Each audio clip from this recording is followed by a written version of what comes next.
Last time around we have prepared the business plan for the Rivetto and have driven the car to the local branch of the Banca Nazionale di Fruinia.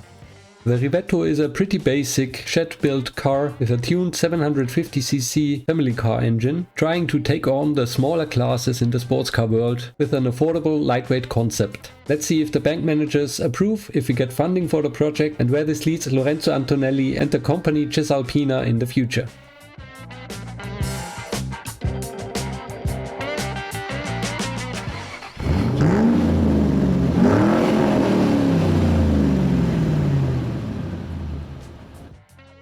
And the bank managers seem to love it.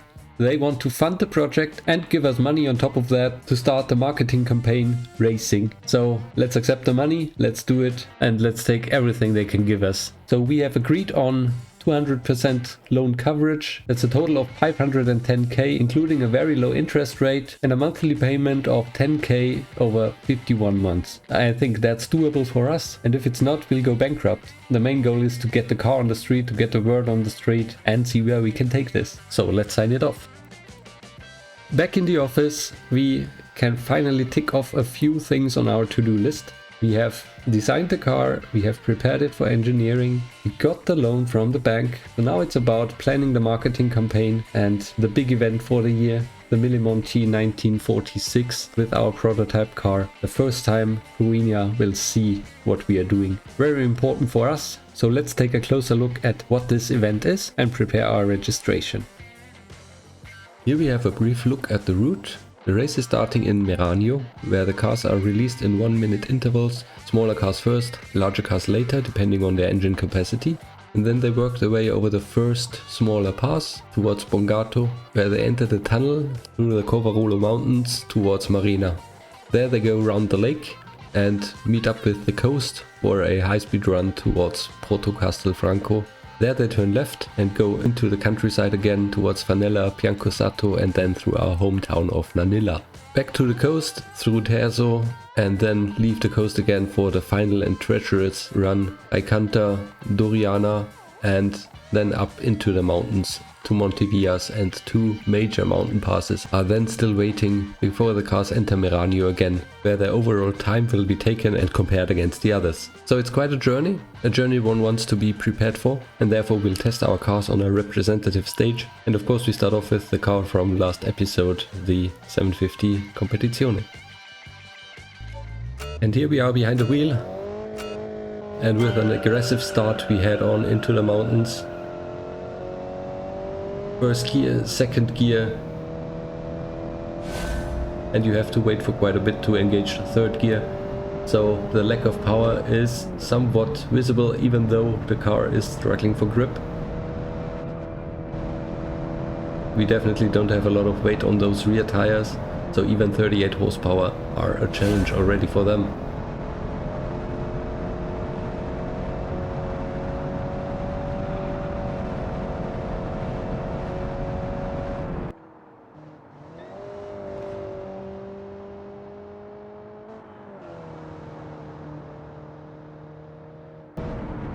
What also doesn't help is the solid rear axle, which always wants to step out and give you a hard time, especially when you're entering a corner and downshifting at the same time.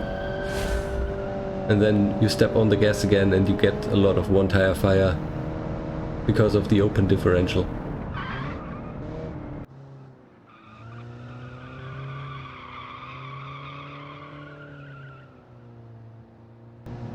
So yeah, even though the car is not accelerating, it feels like it has a lot of power, because the power to weight ratio is good.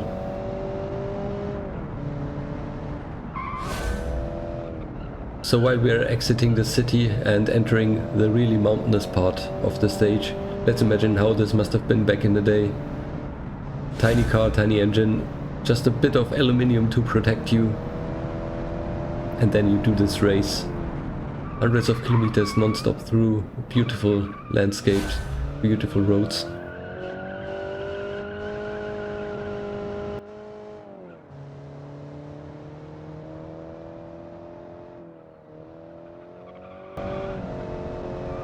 And here while we are climbing, it's pretty apparent that you really have to do everything you can to keep up and preserve your momentum. The car will not be able to do a lot to increase its kinetic energy, so don't waste it in the brakes, don't waste it lifting, keep it planted, even if it means that you have to do a lot of four-wheel drifting.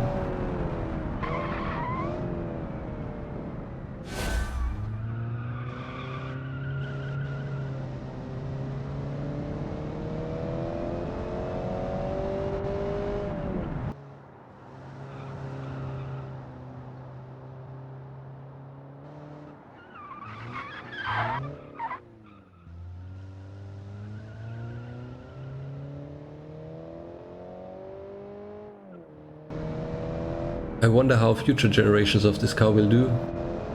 Definitely radial tires will help a lot with the grip, help a lot to keep up the speed. But then of course the lack of power is even more prominent if we cannot spin our wheels anymore. But we'll probably also have more power by then.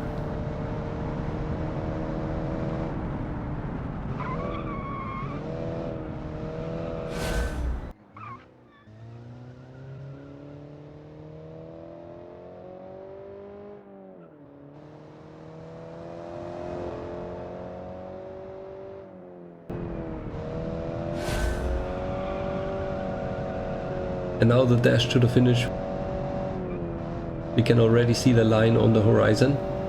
Can we do this one below 4 minutes as our benchmark time for all future cars to come? Yeah, I think we can do it. And we're done. And with the testing done, it's time to start into the year and prepare everything for launch. First of all, we'll take a look at the competition in our market, and that would be light sports. So here we have the new sales breakdown, where we can take a really close look at specific demographics we're interested in. So we are mostly focusing on light sport for now. This currently only exists in Fuinia, and we can see different companies currently selling into there, and the market is completely dominated, as it looks like, by Montefusco, Fuinian company, and they have a big lineup there of track cars, of light sports cars. It looks like we already found our big rival, but we should also not underestimate Cavarolo, also very much a Fuinian light sports and track car manufacturer. Both of those companies almost have 50% of the overall market share here. And we have Calidus Incorporated with City Cars, Altberg Motors, yeah, also pretty much family based. Vanella Auto Group selling a few city cars in there, and Rossiano Motors. And we also have the Società per Automobili e Motori. Need to fix something here, I guess. I renamed all of the competitors in the save file just to have a bit more fluff to it. I didn't go through renaming all the models and trims. That would be a bit too much in the database. But yeah, what's interesting is that the market share doesn't add up to 100%. Don't know what's going on there. So overall, it looks like it's only 50%. Probably some of the people don't find a car yet. So let's wait for 1 month and take a look again. We got our loan paid out. Excellent. And let's take a look at the sales breakdown again. Just try to get it reloaded. And still, yeah, it's not really adding up to 100%, so maybe 50% of the people are already waiting for a Cisalpina. Who knows?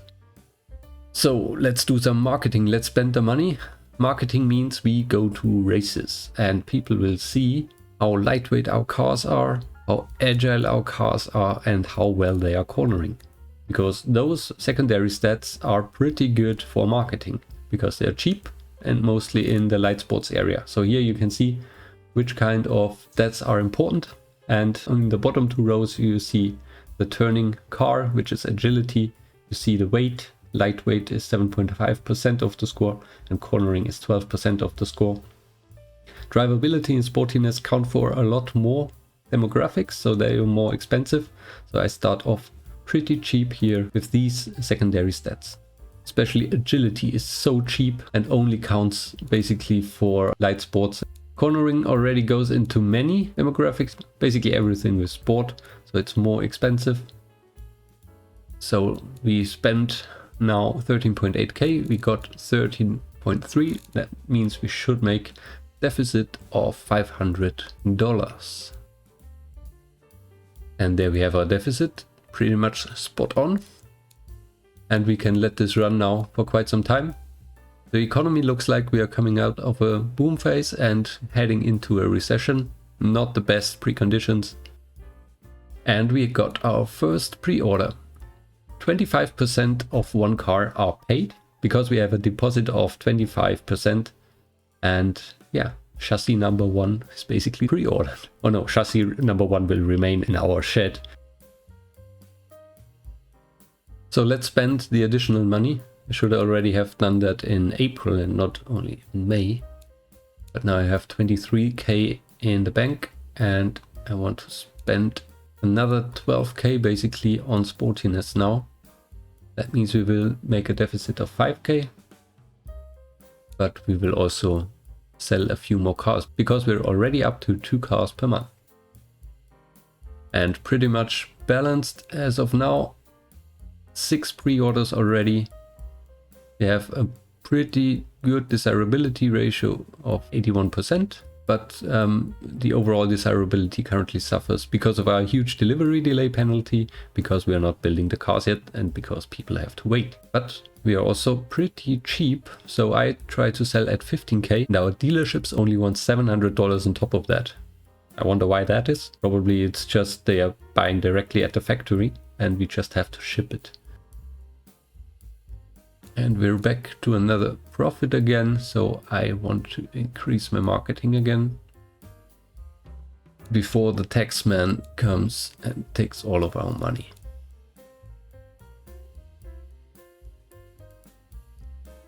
And we are up to 9 cars per month. Excellent. Let's invest more into marketing. Small footprint would also be nice. But that counts for many demographics in Farina, so I don't want to invest into that. So drivability and sportiness, it probably is. Yeah, 1 click of sportiness is affordable, and then that's probably enough. And we won't spend more per month on marketing even when we produce in the end. Yeah, let's make a little bit of profit.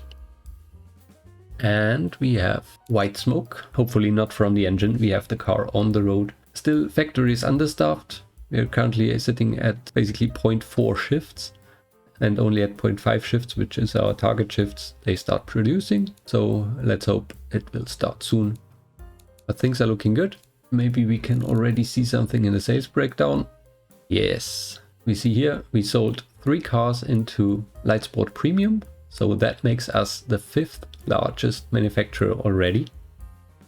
A market share of 0.6% in Light Sport Premium. Let's see the Light Sport in general. Here we sold 14 cars last month, still far away from Montefusco. And in budget we sold nothing because we're too expensive.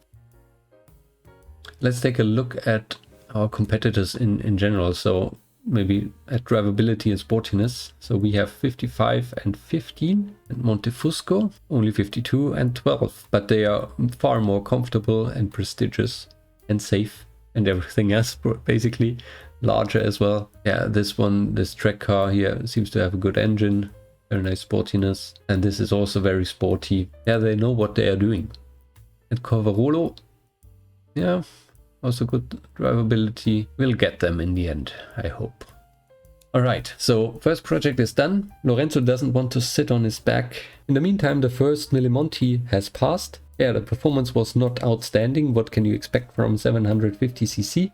But the car held up because it was about bringing it home and not breaking records. And overall, the reception of the new Rivetto was very positive. People like the affordable small sports car, but it is also clear that not many people want such an impractical car. They want to have a bit of fun also every day. And that means maybe they need a proper windshield, maybe they need a roof, and maybe they need more than these very, very basic seats. So the idea is to improve the performance of the car, because performance is important, but also to make it more accessible to a wider range of people. And therefore we will make a special Mille Monti version with a fixed roof, which will also protect us from the cold in the mountains and be a bit faster on the straights because it's more aerodynamic. So let's work on that. Then the new facelift will have 2 variants, the Competizione, as we have it right now, as the sports car track version, and the Mille Monti version as our everyday light sports car. Some would say it's GT-like, but therefore it's not comfortable enough. First of all, let's update the engine. The SPAM 412 has a bit more room for higher capacity and more power, so let's update this one and maybe make an 850cc version out of it. The 850cc also was a very common class in sports car races. We just step up our game by 100cc and fight in a different class against a bit more capable competitors. And we achieve that by upboring. So by upboring the engine, we now are at 40 horsepower. Previously we have been at 37, I believe. But now our con rod is already complaining a little bit because of too high RPM. Maybe we can remedy that by balancing the engine out a bit. Yes, we can. So by adding 500 grams to the con rods, it already works. But we can also switch to light cast, which will further increase our reliability threshold, so we can rev a bit higher also. By adding another kilo, we can rev to 7,000. I think that's good. Now we have valve float, so stiffer springs. Higher cam does not give us a lot more, so we are definitely limited by some other part. And that might be our intake. No, it's not. Only in the very upper range. Might be the carb. Definitely helped. Yeah, I think we go twin carb. But we could also go for a bigger single carb. Yeah, that's the cheaper option. And we like cheap. The tubular header really helps up there. So we probably go for that. Or maybe not, because we don't have a lot of money yet. So let's stay small and simple for now.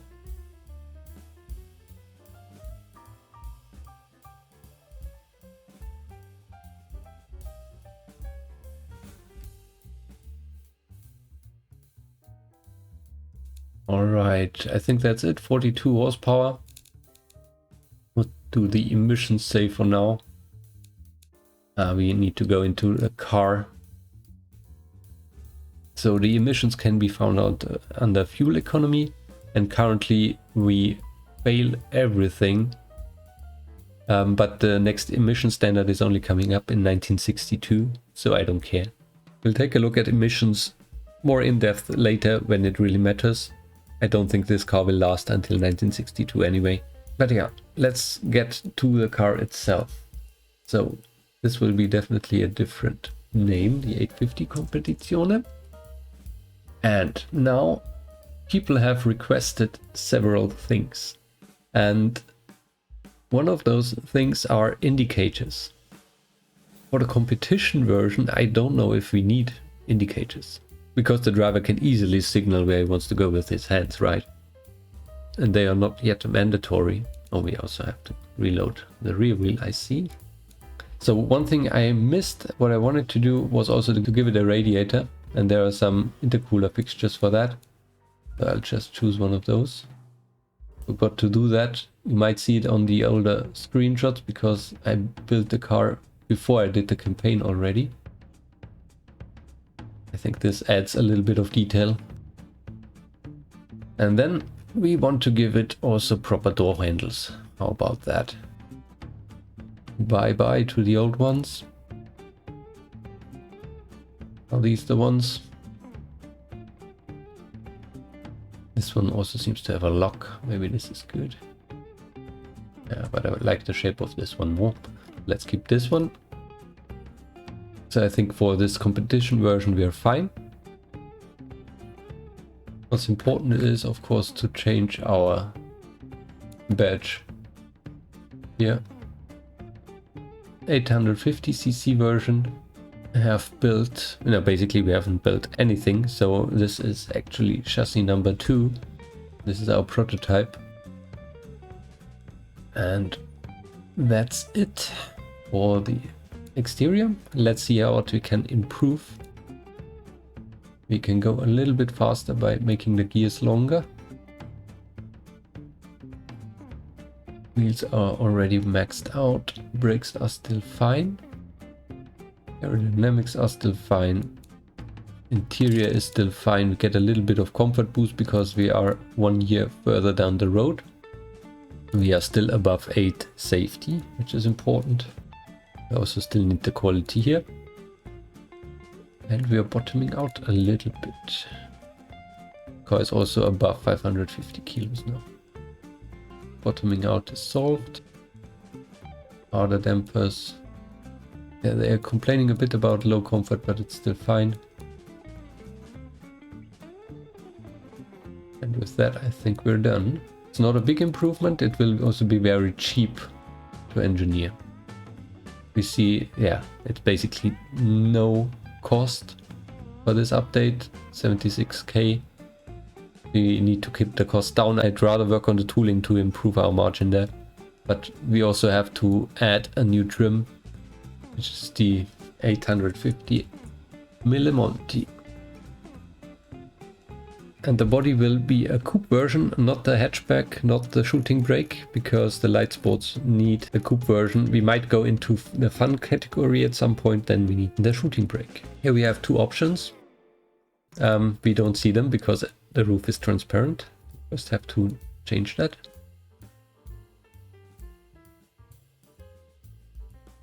Then we have to remove a few cutout fixtures. And also this one needs to be changed.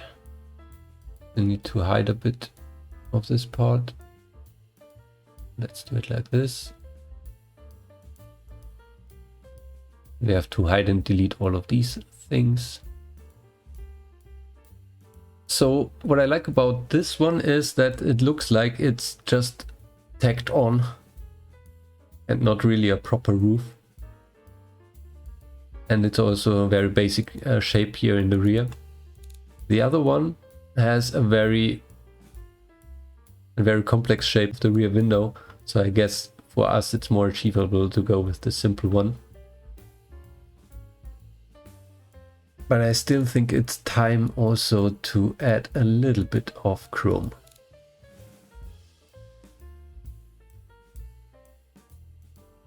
There are a few more things we need to change here. This one needs to go. The mirror needs to go on top.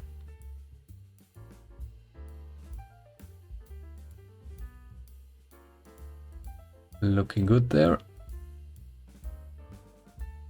And this one now needs a bit more comfort, so it gets a sports interior. Huge boost in comfort and prestige. Exactly what the people want. But also a huge boost in material cost. And I'm not sure yet if I also want to give it a radio. So let's compare with radio and no radio. So with radio is a lot more comfort and a lot more prestige. Look at this difference. People really want it, and it's only $300 and a lot of production units, okay, and only 12 kilograms. So I think it's reasonable to add a premium radio. Not more, but yeah, it's pretty clear that the money lies in the more advanced categories. So the budget is so much different. So we need to get a few of those light sports premium customers also. I won't go into GT and GT Premium. 4-seaters are just too much weight, but we need to add a bit of comfort and prestige. And therefore we now also change the seats and change the dashboard.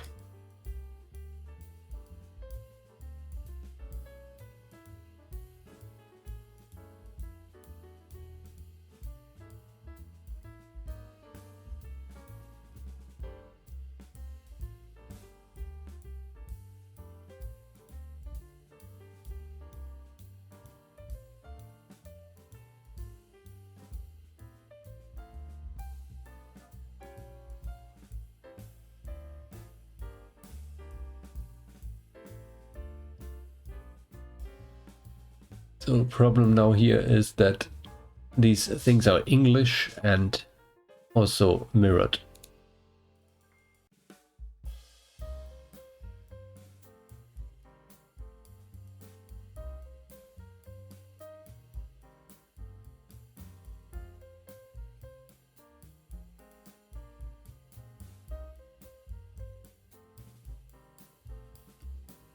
Yeah, it will not be easy to read those gauges.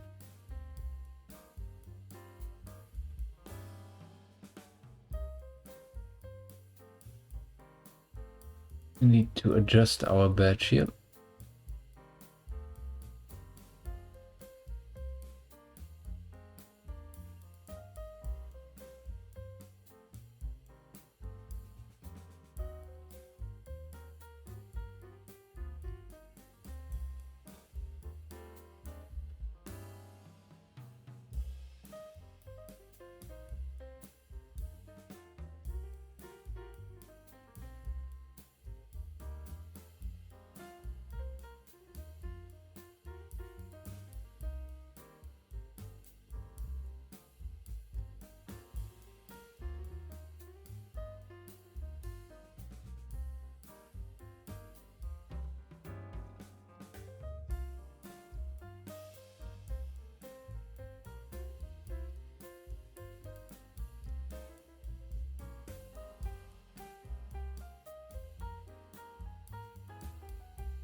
Good. So let's tune it. So it's not massively quicker than the convertible version, but a competition version, let's say like this.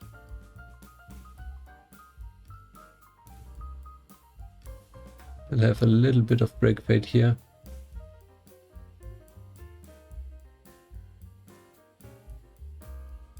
I don't want to change too much. Interior will do as we said. Massive safety, 10. That gets us into the 1960s.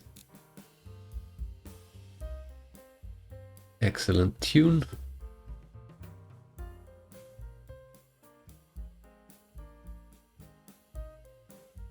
Ah, I forgot indicators.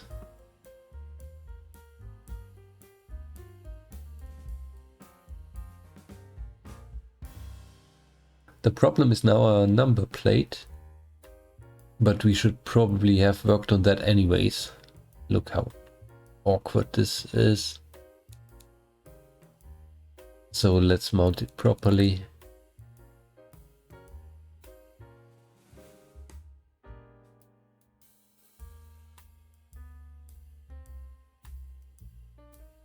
So that's the front, and now the rear.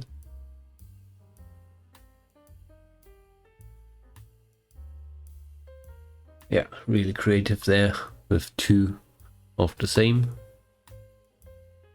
But yeah, that's quite the improvement, I would say. So let's see how long this actually takes. Ouch, the interior takes a lot of time. I would love to get this done within 12 months again.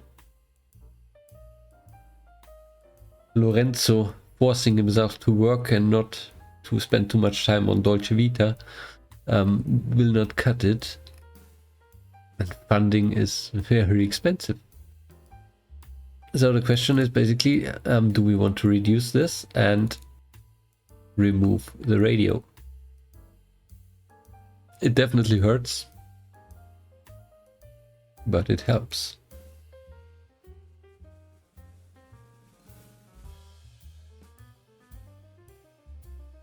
So we can easily get it done in 12 months and be more efficient in manufacturing. And we can do the same, hopefully, for the engine. Yeah, also pretty cheap.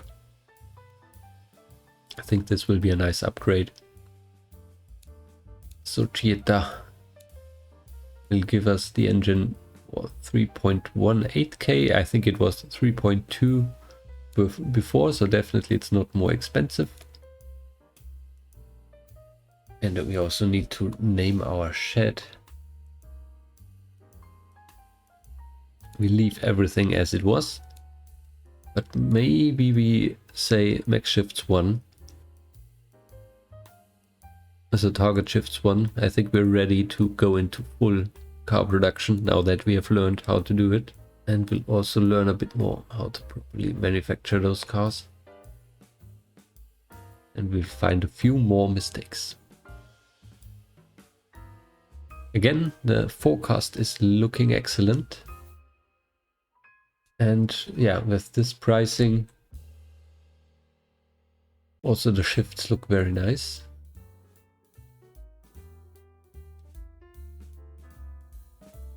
And we also go for 25% deposit again. Yeah, I think this is a good update within what we can do. Just need to fix the thumbnail here. And then we're ready to go. The project costs us 953k. I am hoping I can pay this with our income. So should we not take a loan out for this? This is pretty crazy, I know, but I don't want to go to the bank for this. We are strong, we can do this, and we'll sign it off. Oh, that's not the plan, to lose so much money. I should have taken a loan, I guess. We sold a lot less cars. I will reduce my marketing efforts a little bit just to be safe. It hurts. It really hurts. Okay, back to profits. And we are 3 months into production and our shed already had a quality issue. And yeah, it's a small issue and so prominent, a very high discovery chance, but we didn't see it. So what do? It's completely awesome. I am really hesitant to pay those 23,000 because we don't have a lot of money. I definitely won't do nothing. That's not an option here to lose that amount of prestige and reputation. 5,000 is enough of a penalty, but this reputation damage is smaller than this one. Prestige damage, okay, here we would have had nothing. Here we have this. I go with the quiet recall, 42 cars. Let's say quiet recall means whenever we meet our customers at the racing weekend, we just fix it for free. They won't even notice it. Increase my marketing again. The sportiness marketing is better than the one in drivability. Okay, now we're back, and we also get a bit of money already from the 850cc cars. But at this rate we won't get rid of all of the pre-orders, so we need to increase our production. I put the max shifts to 0.7 and also the minimum shifts.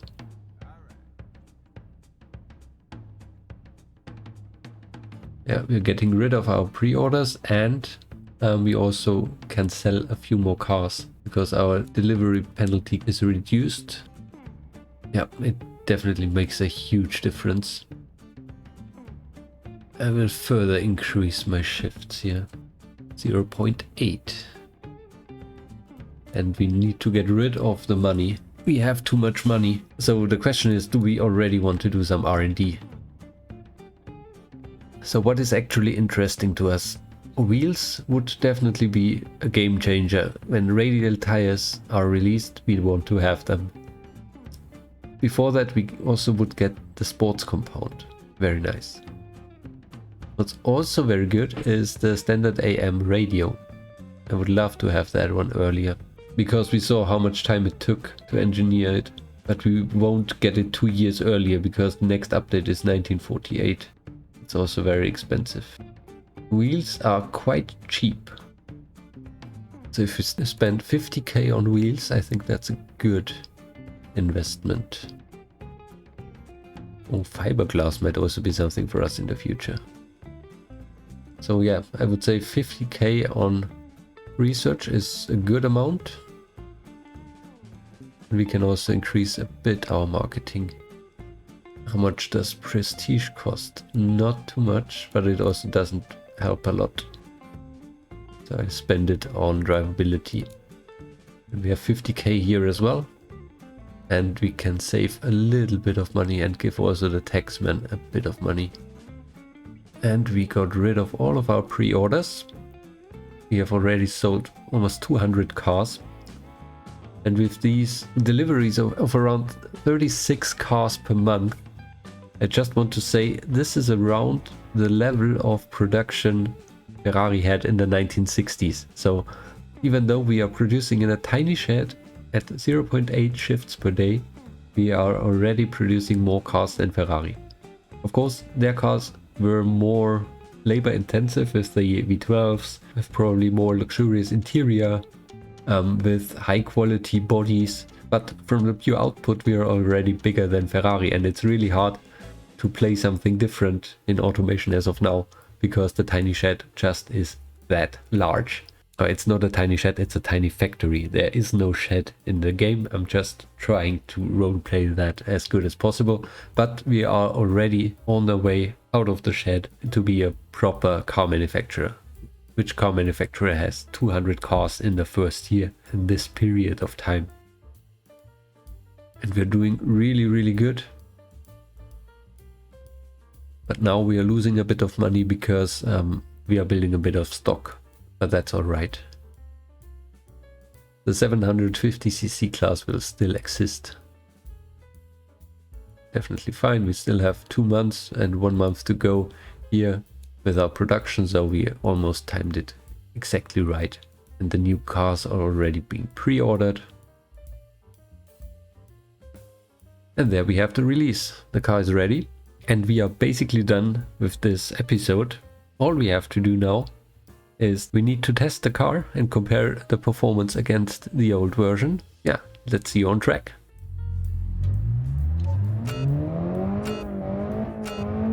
And off we go. It's nice to have a roof on top.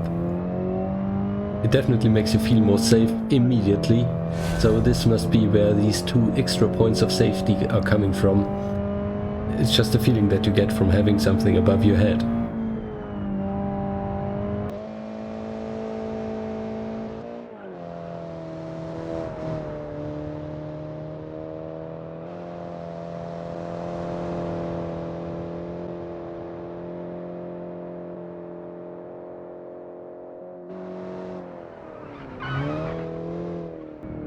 In general, the car does not feel more powerful than the 750cc version, but that also comes from the longer gearing that we have in this one. So we have a little bit longer gears so that the wheel spin is not too dominant, and this basically makes you feel like it's the same car, although on paper it shouldn't be.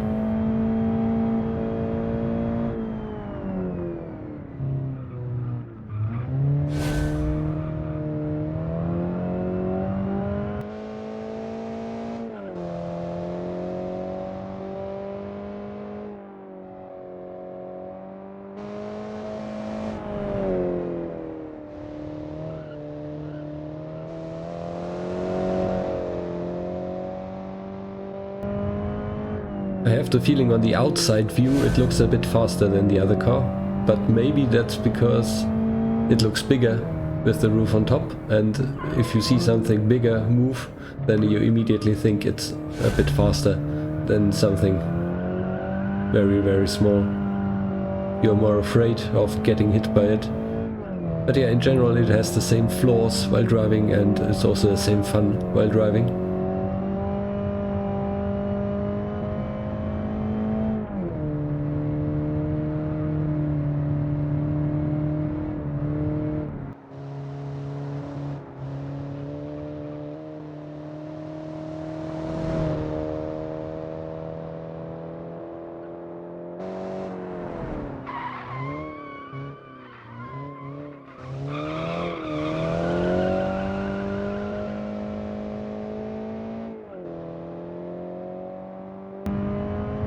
So all of these drifts and slides you see, they are not done on purpose. It's just because I'm not suited to downshifting in these older cars on a controller. So you definitely have to blip the gas a bit to avoid things like this to happen.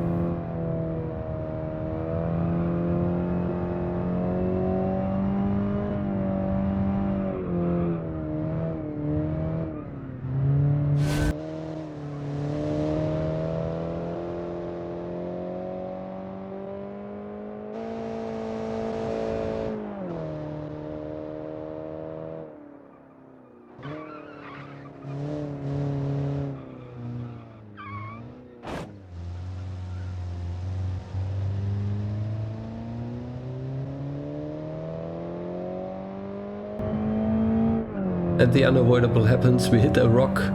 That happens when you try to preserve your energy, try to cut the corners. Sometimes there's something you didn't note down in your road book. Fortunately, it didn't harm the overall behavior of the car, so we can go on, can continue this pretty good run I had so far, and hopefully finish in a new record time, and it looks like we are several seconds faster.